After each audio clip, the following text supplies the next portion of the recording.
hoje aqui no canal MPPS SESMAC, Mestrado Profissional Pesquisa em Saúde, a gente conversa com a doutora Juliana Brasil, com esse nome lindo, né, valorizando o nosso país. Seja muito bem-vinda. Muito obrigada, Thelma. E a pesquisadora também, doutora Juliana, tratou de um tema muito importante que deve ser debatido, continuar sendo debatido para além da pesquisa, não é?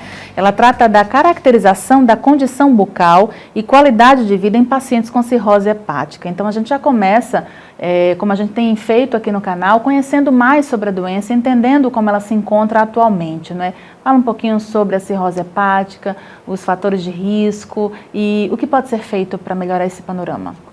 A cirrose hepática, ela é uma doença crônica do fígado e representa a via final comum da doença, independente da etiologia.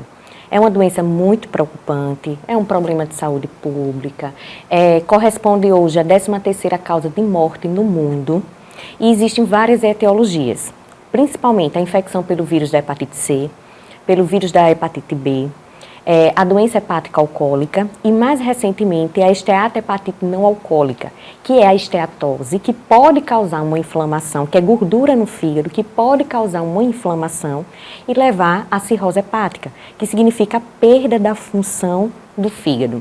E muitas vezes a gente faz um exame, às vezes aponta, né, tem uma esteatosezinha, está começando uma esteatose.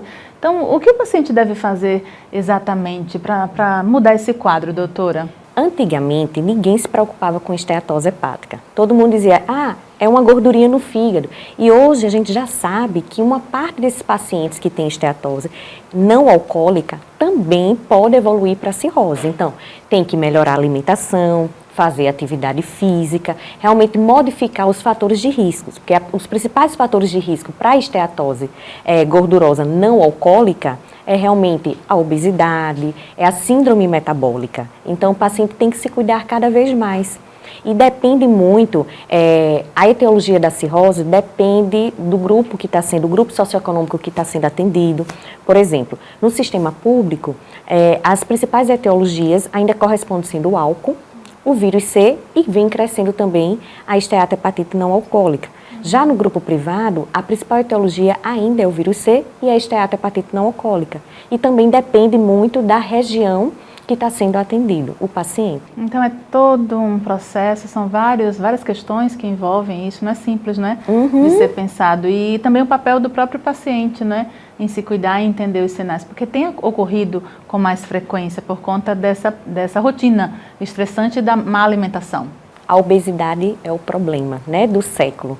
E por conta da obesidade, vem cada vez mais crescendo esteatose hepática e piorando, e inflamando e causando cirrose hepática. Então, hoje a gente também tem que despertar um olhar para a esteatose hepática não alcoólica, que antes a gente sabia que a doença hepática alcoólica poderia causar uma gordura que poderia inflamar e levar à cirrose. Que geralmente a pessoa relaciona com bebida, né, com álcool, né? Então, fica o alerta. Muitas vezes, os pacientes que chegam dizem, doutora, eu tenho cirrose hepática. O que é isso? Aí eu explico que é uma doença crônica, que o fígado veio sofrendo ao longo dos anos. E, infelizmente, o parênquima, o tecido do fígado foi substituído por fibrose e começa a não funcionar, né? Começa a perder a função. E muitas vezes ele faz, mas eu nem bebo. Entendeu? E eu tento explicar que a cirrose hepática, ela não é só secundária ao álcool.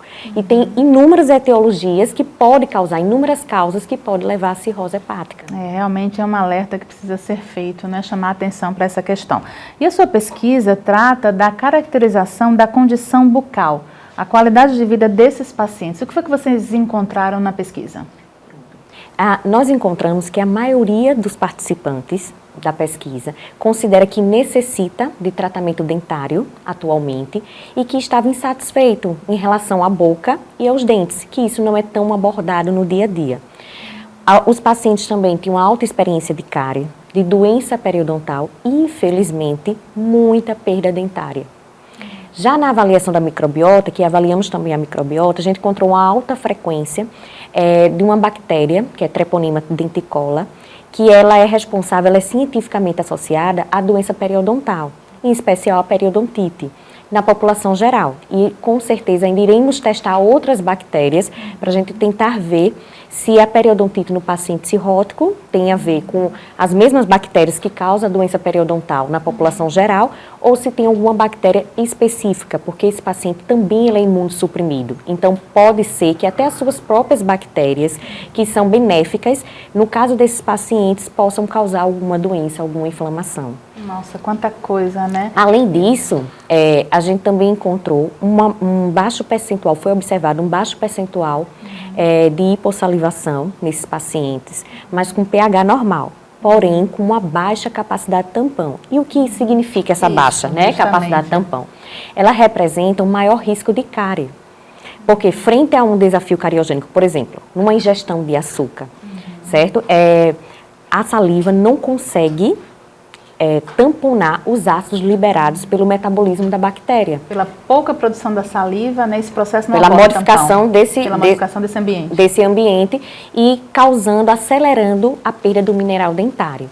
E em relação também, a gente também avaliou a qualidade, nós avaliamos a qualidade de vida e observou um impacto, principalmente na dor física e na limitação funcional, que significa que a alteração da condição bucal afeta a qualidade de vida do paciente. Nossa, então a saúde da boca, a saúde bucal tem importante relevância nesse processo, não é? E pode, inclusive, gerar fatores complicadores para quem tem essa patologia. E no dia a dia, o que é que acontece? Termina que o especialista não avalia tanto a cavidade oral. E a gente sabe que a cavidade oral é um foco para muita infecção. E o nosso paciente, eles vivem muito infectados, eles são imunossuprimidos. Então, às vezes uma infecção na boca pode causar uma infecção sistêmica. Então, a gente tem que realmente prestar atenção, examinar, ter uma boa relação com o dentista, com o cirurgião dentista. Porque o que acontece nessa população? Eles têm uma alteração da coagulopatia, da hemostasia, do metabolismo dos fármacos, tem mais predisposição à infecção.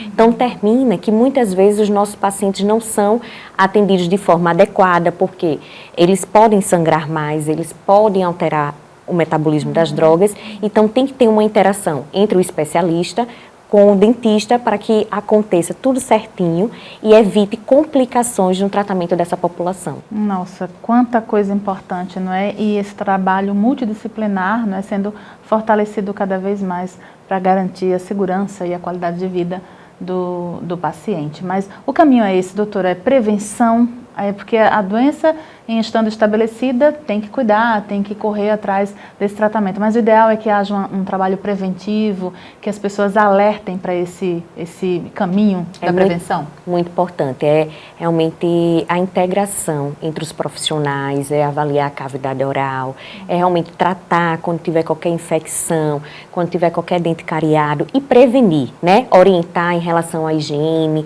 orientar noções básicas que muitas vezes os nossos pacientes não são orientados no dia a dia e termina evoluindo com uma doença mais grave.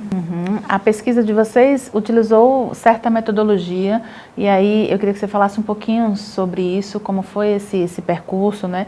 Quais os procedimentos utilizados, a instituição que foi foco da pesquisa. Pronto. Trata-se de um estudo transversal, analítico, foi incluído, né, nessa pesquisa pacientes com diagnóstico de cirrose hepática, de etiologia alcoólica ou não alcoólica, de ambos os sexos, maiores que 18 anos, atendidos em nível ambulatorial do Hospital Universitário Professor Alberto Antunes, aqui de Alagoas. E foi realizado, primeiro, uma coleta de dados clínicos, depois, através de dentistas realmente calibrados, experientes, foi avaliada tanto a condição bucal como a condição periodontal, foi avaliada a microbiota, né, da parte o biofilme supragengival e subgengival, além disso, a qualidade de vida e a saliva, em relação à saúde bucal. Ou seja, vários fatores, não é? E do ponto de vista acadêmico, doutora, o que é que pode se destacar, não é? Porque você está gerando um produto, uma pesquisa para a academia que vai servir também de base para outros pesquisadores, outras instituições e também para quem ainda está na academia. O mestrado profissional pesquisa em saúde está sendo uma experiência muito construtiva, porque ele proporcionou um novo olhar sobre a realidade, sobre o contexto do trabalho e vem modificando de forma muito positiva tanto minha atuação profissional, minha prática profissional, como minha atuação como docente. E é muito importante, a gente torna um novo olhar para aquele trabalho e o conhecimento melhora cada dia mais. É verdade, o conhecimento é um processo, né? E não se encerra apenas na pesquisa. A gente fala a palavra conclusão, mas na verdade é um caminho. É um caminho, é um caminho e tenho certeza que continuará do mestrado e depois o doutorado. É importante a gente sempre continuar aprendendo para ajudar os nossos pacientes da melhor forma possível. É verdade, o grande objetivo é gerar benefícios, né? A gente tem ouvido isso de outros pesquisadores durante as entrevistas aqui no nosso canal. Essa visão, essa possibilidade, essa necessidade até de gerar essa possibilidade de cura, de benefício para a população. E aí parte de uma inquietação, porque a pesquisa é justamente parte de uma inquietação que vai buscar a resposta, não é? Então, muito obrigada pela sua presença aqui no nosso estúdio e sucesso na sua atuação profissional e também nas pesquisas. Muito obrigada. E a gente agradece, você continua ligado no nosso canal MPPS SESMAC, Mestrado Profissional Pesquisa em Saúde, acompanhando sempre o que é destaque aqui na academia como pesquisa, tá bom? A gente se vê por aí. Até o próximo encontro.